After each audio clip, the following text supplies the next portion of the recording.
Add करना चाहूंगा कि दुनिया में किसी मजहब के अंदर फोर्स कन्वर्जन नहीं होती, या या फिर उस मजहब के मुताबिक वो जायज नहीं होती। यहां पे जो मुगल आगे करते रहे हैं, फॉरेन इन्वेडर जो आगे करते रहे हैं, वो भी इस्लाम उसकी इजाजत नहीं देता कि आप किसी को ऐसे सरकमस्टांसेस क्रिएट करें कि उसको मजबूरन हम इस्लाम कबूल करना पड़े, या बजोरे तलवार उसके ऊपर इस्लाम को नाफिज किया जाए। दिस इज मैंने इस्लामिक लॉ को पढ़ा, इस्लाम एज ए रिलीजन पढ़ा है। दिस इज नॉट इस्लाम, इसकी इजाजत नहीं देता। और दूसरा, मैं गारंटी कर देता हूं, ये जो मौलवी हजरात जो वो हमारे हिंदू भाइयों के पीछे पड़े हैं सिंध में, मैं उन्हें अफसोस के साथ ये कहूंगा, मैं उन्हें मुसलमान का मानने से इनकार करूंगा। उसकी वजह यह है कि वो भी हमारे हर, जिस तरह दूसरा को पाकिस्तानी है उस तरह पाकिस्तानी है, उनके राइट्स हैं। और मैं हमेशा ये कहता हूं चीमा साहब कि इंसान पहले पैदा इंसान होता है, मुसलमान या हिंदू वो बाद में बनता है। और तीसरा जो मैं आखिरी चीज ऐड करना चाहूंगा, बल्कि 2 पॉइंट और ऐड करना चाहूंगा, Islam is a foreign religion to Pakistan, India, Indo Pakistan. इनको अभी तक इस्लाम की पूरी समझ ही नहीं आई। इस्लाम के ये फिलॉसफी को समझने की बजाय उसके रिचुअल्स पे जोर ज्यादा है। यही अलमिया है कि इस्लाम की फिलॉसफी को ना समझा जाए और रिचुअल पे, नमाजों पे और लाउड स्पीकरों पे जोर ज्यादा हो, तो फिर इस तरह होता है। चौथा पॉइंट ये ऐड करना चाहूंगा कि चीमा साहब, जो कुछ मैं सिंध में हो रहा है, मैं फिर दोबारा ब्लेम करूंगा हमारे इमरान नियाजी साहब, मौलाना इमरान नियाजी साहब, जो कि दोबारा पाकिस्तान में मुसलमानों को फिर मुसलमान करने की तैयारियां कर रहे हैं। जो कहते हैं ये सियासत नहीं जिहाद है, हर घर में जाके इनको बताओ ला इलाहा इल्लल्लाह का मतलब क्या है। जब आप ये करेंगे तो फिर पाकिस्तान में यही होगा जो हो रहा है। लेकिन ये इस्लाम नहीं, ये मैं डेफिनेटली कहूंगा, ये इस्लाम नहीं है। I am a Muslim myself. I'm a proud Muslim. I'm a proud Pakistani. But both चीजें, ना मेरा मजहब इसकी इजाजत देता है, ना पाकिस्तान का कॉन्स्टिट्यूशन इजाजत देता है। और दूसरा ये है चीमा साहब, जब पाकिस्तान में पाकिस्तानी सेफ नहीं है तो आप माइनॉरिटीज की बात क्या करेंगे? जब पाकिस्तान में पाकिस्तानी सेफ नहीं है, बताएं सेफ्टी वाले हालात हैं। खतीजा हिंदू थोड़ी थी जो फैसलाबाद में जो कुछ हुआ, जो फैसलाबाद का वाकया है, वो हिंदू तो नहीं थी बच्ची, वो तो मुसलमान थी, जिसको मार के उसके बाल काटे गए, उसको उससे जूते चटाते रहे।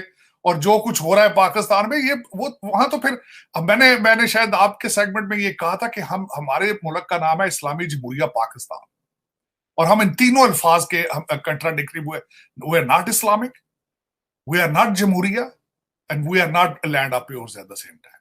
अफसोस के साथ यही मेरा अलमिया है। और that is may be one of the reason कि मैं I am here in sitting in Washington DC in US, because I was rejected by the system. I was rejected by the ruling elite and the feudal system. जो कि मेरा ख्याल है जो पाकिस्तान में इस वक्त बड़ा पॉपुलर है, रूलिंग एलीट। आज भी जो 5-10 लोग हैं, वो सारा कुछ वही पाकिस्तान की किस्मत के फैसले कर रहे हैं। और अलमिया है, मैं इसको कंडेम करूंगा जो कुछ किया जा रहा है। और बल्कि एक और बात मैं बताना चाहूंगा, आप सिंध में इन्होंने, मौलवी साहब ने इनके दुकानों पे की एक्सपेंशन पे, या हिंदुओं के उन इलाकों में मौलवी साहब को एतराज है। वो एतराज किस चीज का? आधा सिंध तो वैसे ही सैलाब में डूबा पड़ा है। मैं हमेशा ये कहता रहता हूं कि आज तक किसी सियासी पार्टी ने, इन्होंने 14 अगस्त में इस्लामाबाद में सरकारी मुजरे कराए हैं गवर्नमेंट के खर्चे पे, और उसके बाद इन्होंने कॉन्सर्ट किया पंजाब के खर्चे पे लाहौर में। लेकिन किसी के मुंह से 2 लफ्ज नहीं निकले कि चलें सिंध में जाके देखें लोगों के क्या हाल है सैलाब की वजह से, या बलूचिस्तान में देखें। बलूचिस्तान में इस वक्त 250 के करीब अमवात हो चुकी हैं और 22,000 घर गिर चुके हैं बलूचिस्तान में। लेकिन अफसोस वाली बात है कि यहाँ पे जो हमारे पंजाबी ये जो भाई हैं, ये जो लाहौर से इस्लामाबाद वाले लोग हैं, ये जो डाकू लुटेरे जो सारे बैठे हैं इस एरिया में, जो पाकिस्तान के फैसले करते हैं, उनके माथे पे बली कोई नहीं है। और इसी वजह से खुदा के देखें, ऐसा मुल्क है, बारिश ना हो तो अजाब और बारिश हो तो फिर अजाब। देखें अल्लाह ताला के काम, देखें कि किस तरीके से इनको इशारों से बता रहा है कि अपने अमाल ठीक करो, लेकिन ये इंसानियत के पे तवज्जो दो, लेकिन उस पर ये कासर है ये कौम। उसकी वजह यह है कि आज करीब 74 साल से हो रहा है, आज से नहीं, this not a first day. Imran Khan और ये लोग जो कुछ कर रहे हैं, पहली दफा थोड़ी कर रहे हैं। इन्होंने फातिमा जिन्ना को भी कहा था ये इंडियन एजेंट है, ये गद्दार है, ये सारा कुछ। और ये को पहली दफा नहीं हुआ है इनको, लेकिन अफसोस है ये सीखते कुछ नहीं है। बांग्लादेश के इन्होंने बोझ समझ के अपने कंधों से उठा के फेंका था, आज वो बहुत आगे निकल चुका है। भारत तो आपसे इतना आगे निकल चुका है कि अब आपको भारत के साथ कंपेयर करने नहीं चाहिए आपको।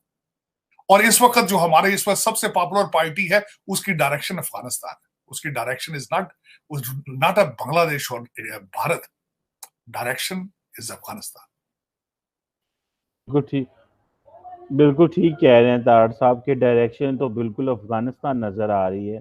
तारड़ साहब, एक बड़ी इंपॉर्टेंट बात है, आपने जिक्र भी किया कि पाकिस्तान में इस वक्त 90% बलूचिस्तान डूब चुका है।